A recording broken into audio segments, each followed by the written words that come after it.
नमस्कार मित्रांनो, आपलं स्वागत आहे इतिहास क्रांतीवीरांच्या सिरीजमध्ये। आपण पाहतोय सुमारे 100 वर्षापूर्वी स्वातंत्र्यपूर्व काळात इंग्रजांच्या दडपशाही विरुद्ध तसेच गावगुडांच्या अन्यायाविरुद्ध शूरपणे लढलेल्या परंतु इतिहासाने दखल न घेतलेल्या क्षत्रिय बेरर रामोशी समाजातील 2 वीरांची सत्य कहाणी भाग 21 पाहिलेत।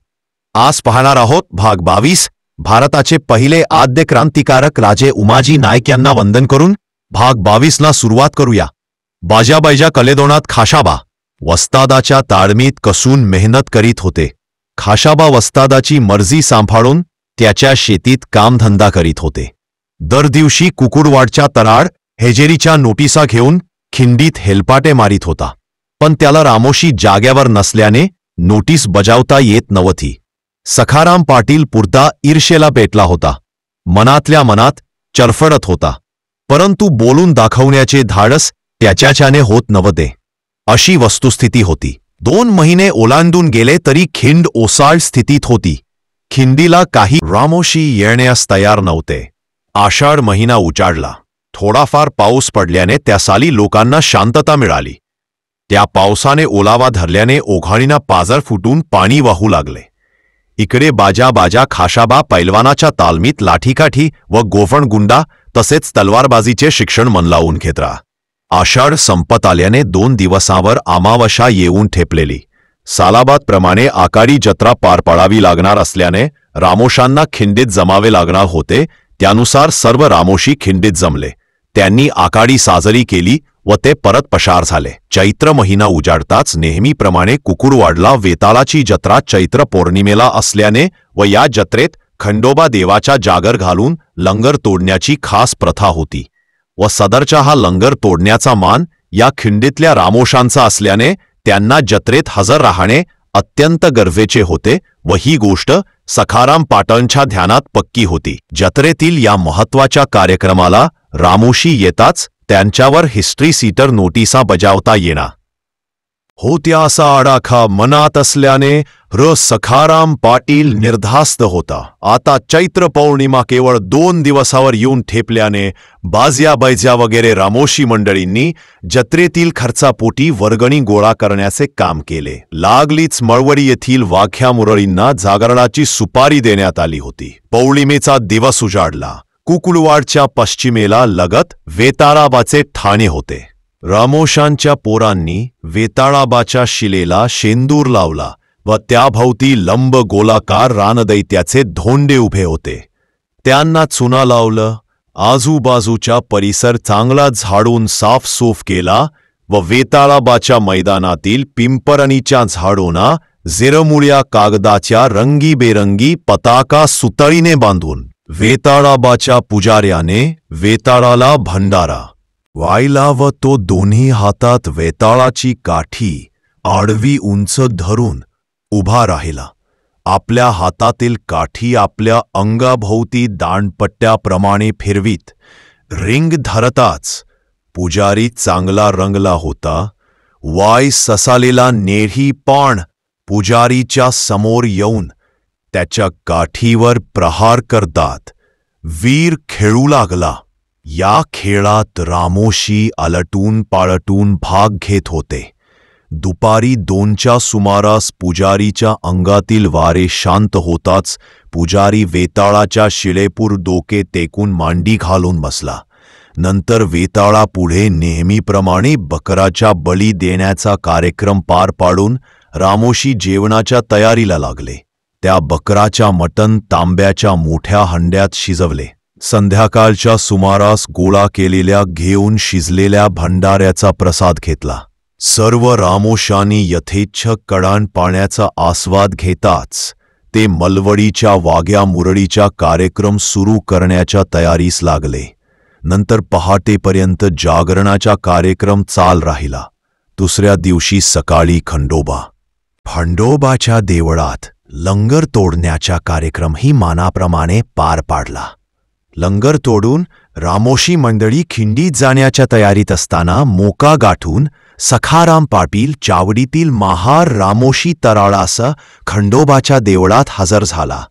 लागलीच त्याने बाजा बेजासह श्रीपती दाजीसह इतरांना हिस्ट्री सीटरच्या नोटिसा देऊन त्यांचे अंगठे बांधून घेतले व चावडीत रोज सकाळ संध्याकाळ हजेरी लावण्याचा हुकूम बजावला.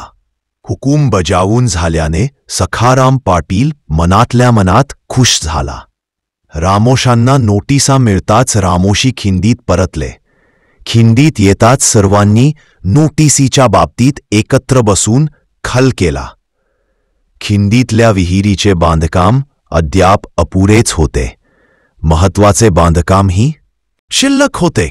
फक्त विहिरीचे कट्टेच तेवढे बांधून झाले होते. श्रीपती व दाजीने विहिरीच्या या राहिलेल्या कामासाठी सर्वांना झुंपले. धाव व वरोटाही बांधून घेतला व हे काम करीत करीत कुकुडवाडला सकाळ संध्याकाळ चावाडीत हजेरी लावण्याचे कामही रामोशी मंडली पार पाडित होती. नुकताच वैशाख महिना उजाडला. विहिरीचे राहिलेले काम पूर्ण झाल्याने बगाड उभे राहिले व लागलीच मोठ नाडाही आणून मोठ चालू केली. मोटेचे पहिले पाणी गाजरांच्या वाफ्याला देऊन आपल्या रानात राबिटा सुरू केला. जमेल तेवढ्या वावरात पाट काढून वावर भिजण्याची सोय झाल्यावर मानेवाडी जाऊन रताळीची वेलंग आणली व त्या वेलांनी एक मावर लावून घेतले. शेजारच्या वावरात मकाही लावला. अशा प्रकारे रामोशी मंडली आळीपाळीने आपापल्या रानात राबत होती व त्याबरोबर हजेरी लावण्याची जबाबदारी बिनचूकपणे पार पाडित होती. एके दिवशी म्हसवडच्या ठाणे अंमलदार कुकुडवाडला सखाराम पाटलाकडे येऊन हिस्ट्री सीटरच्या यादीतील नावाप्रमाणे रामोशी मंडली सकाळ संध्याकाळ हजेरी लावतात किंवा नाही याची तपासणी करण्यासाठी हजर राहिला. नेमका सकाळी 9 वाजता चावाडीत पाटलाच्या आसनावर ठाणे अंमलदार येऊन बसताच गावच्या तळाला त्याने हजेरी लावण्याची खिंडीतली रामोशी मंडळी मैदानात उभी करण्यास सांगितले. त्यानुसार सर्वांना चावडीसमोर उभे करण्यात येऊन ठाणे अंमलदाराने नानमनीशिवार हजेरीचे रामोशी नाव घेऊन तपासले. त्याची करडी नजर खास करून बाज्या बैजाचे हालचालीवर होती. दोघेही तब्येतीने मजबूत झाले असल्याने ठाणे अंमलदाराच्या चांगले ध्यानात येत होते. सखाराम पाटील बाज्या बैजाच्या नावाने मनातल्या मनात खूप कुटत होता. तो ठाणे अंमलदाराच्या कानात काहीतरी सांगत असल्याचे बाज्याने पाहिले.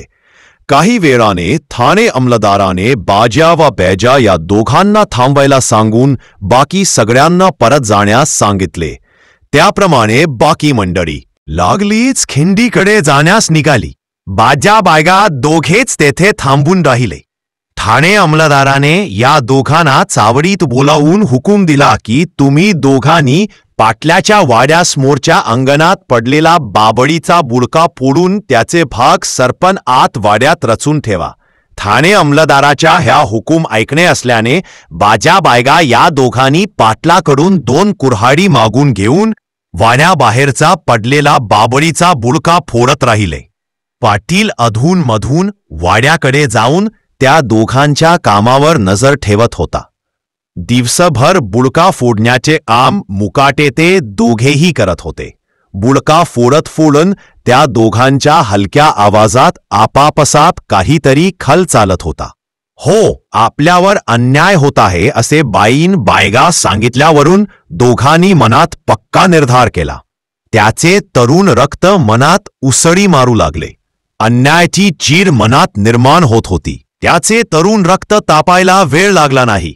तरीही संध्याकाळपर्यंत त्यांनी रागारागातच बुडका फोडण्याचे काम पुरे केले. पाटलासमोर अंधार पडायच्या सुमारास हजेरी देऊन ते कुकुडावाडतून खिंडीला जायला निघाले. जाताना त्यांनी ठरवूनच बाटलीभर घासलेट व माचीस घेऊन ते दोघेही मधला रस्त्याने पाटलाच्या शेताच्या बांधावर येऊन थांबले. गोठ्याच्या शेजारच्या वावरात असणारी पाटलाची सरमाडाची भली मोठी गंज त्यांना दिसली. गंज गोठ्यापासून काही अंतरावर असल्याने गोठ्यास काही होणार नाही असा विचार दोघांनी करून ते वावरात आले. दिवसभराच्या बुडका फोडण्याने त्यांच्या पोटात कावडे ओरडू लागले होते. लागलीच त्यांनी रानातला रताळाच्या बुंडा खणून त्यातील पाटीभर रताळी वाळक्या काट्यावर भाजून भूक भागवली. नंतर थोडा वेळ विचार करून जवळच असलेले घासलेट गंजीवर ओतून माचीसने गंज पेटवून दिली व पाटलाबद्दलचा असलेला राग शांत केला. गोठ्यासी जळ पोहणार नाही याची त्यांनी काळजी घेतली. गंजीने पेट घेतात जाळ दिसू लागल्याने आजूबाजूच्या रानातील लोकांनी ताबडतोब गावात पाटलाकडे जाऊन तुमच्या गंजीला आग लागली आहे अशी खबर रातोरात पाटलाला दिली. ही खबर ऐकतात पाटील दचकला. पाटलाने अंगात सदरा घातला. पेटा न गुंडाळताच बोडक्या डोक्याने पाटलाने आपल्याबरोबर चावडीतील महार तडालना घेऊन पाटील अपरात्रीच रानात हजर झाला. रानात येतात समोर आपली गंज जलत असल्याचे त्याच्या निदर्शनास आले. गंज बरी जलत आली असल्याने त्यावर काहीही विलाज चालणार नाही